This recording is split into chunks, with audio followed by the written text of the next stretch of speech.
মেয়ে পটাতে গেলে ছেলেরা টুকটাক কিছু মিথ্যা কথা বলে, তাই বলে মাইয়ারা কেন যে এগুলা সিরিয়াসলি নেয় আমি সেটা বুঝি না। এলাকার এক মাইয়ারে পটানোর জন্য কইছিলাম, সাদিয়া তুমি যদি চাও আকাশের চাঁদটা তোমার হাতে এনে দিব। সাদিয়া কইছিল, চাঁদ যদি আমার হাতে এনে দিস তাহলে রোজার ঈদ, কুরবানির ঈদ তোর নানার চাঁদি দেখে করব। আসলে মাইয়া মানুষের মন থেকে দিনকে দিন রসকস ভালোবাসা সব হারিয়ে যাচ্ছে। আগের দিনের মেয়েরা বাঁশির সুর শুনে, গান শুনে, কবিতা শুনে ছেলেদের প্রেমে পড়ে যেত, আর এখনকার মেয়েদের গান কবিতা শোনালে দৌড়ানি দেয়। অল্প বয়সী কচি মেয়েরা নাকি প্রেম করার জন্য খুব লাফালাফি করে, একটু আবেগী হয়ে কথা বললেই কিংবা গান শোনালেই তারা নাকি প্রেমে পড়ে যায়। তাই তো স্কুল পড়ুয়া হাঁটুর বয়সী এক মাইয়ারে বলেছিলাম, আমি পাথরে ফুল ফোটাবো শুধু ভালোবাসা দিয়ে, আমি সাগরের ঢেউ থামাবো শুধু ভালোবাসা দিয়ে।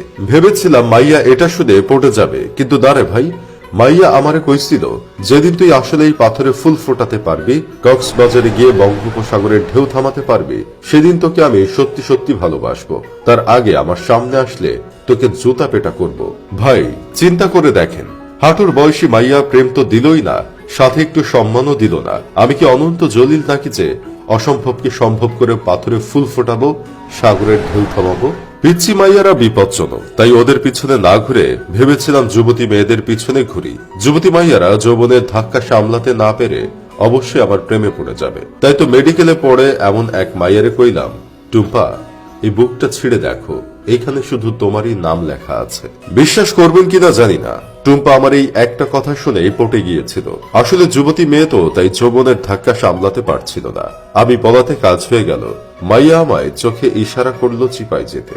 আজকে প্রপোজ, আজকেই প্রেম, আর আজকেই 19-20 হবার সম্ভাবনা দেখে আমি যখন আকাশে ভাসছিলাম, তখন মাইয়া আমাকে চিপায় নিয়ে গিয়ে ব্যাগ থেকে একটা চাকু বের করে বলল, তোর শার্ট খোল, আমি তোর বুক ছিঁড়ে দেখবো এই বুকে আসলেই আমার নাম লেখা আছে কিনা। ভাইরে, কোন রকম নিজের জীবনটা নিয়ে মাইয়ার থেকে পালিয়ে আসলাম। এজন্যই তো লোকে বলে, জীবনে আর যাই করো মেডিকেলে পড়ে মাইয়াদের প্রপোজ করো না, কারণ মেডিকেলে পড়ে মাইয়াদের প্রপোজ করলে দ্বিতীয়বারের মতো তোমার ময়না পাখি কেটে দেওয়ার সম্ভাবনা আছে। মনের কষ্টের কথা যখন আমি আমার বন্ধু কেরামতরে কইলাম, তখন কেরামত কইল, আরে বেটা, এই 20 শতাব্দীতে এসে 90 দশকের স্টাইলে প্রপোজ করলে তো হবে না। এই যুগে মাইয়ারা ওড়না পরা বাদ দিয়ে দিছে বয়ফ্রেন্ডের ঘাম মুছে দিবার ভয়। এই যুগে তুই মাইয়াদের কাছে কাব্যিক ভাষায় মনের আবেগ প্রকাশ করলে তোর সেই আবেগে মাইয়ারা হিসু করে দিয়ে চলে যাবে, তুই টেরও পাবি না।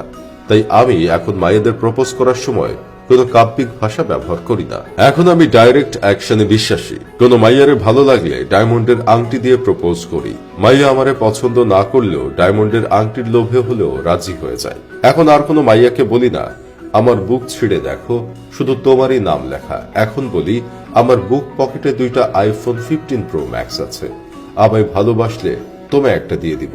মাইয়া রাজি হয়ে যায়। মাইয়াদের ইমপ্রেস করার জন্য এখন আর এটা বলি না, তোমার হাতে চা এনে দিব, বরং মাইয়াদের হাতে পিৎজা, বার্গার, চিকেন ফ্রাই তুলে দেই। মাইয়া এমনিতেই আমার উপর ফিদা হয়ে যায়।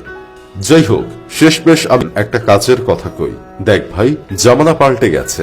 এখন কোনো মেয়ে প্রেমের সাগরে হাবুডুবু খেতে চায় না, সবাই হোটেল রেডিসন ব্লু এর সুইমিং পুলে গোসল করতে চায়।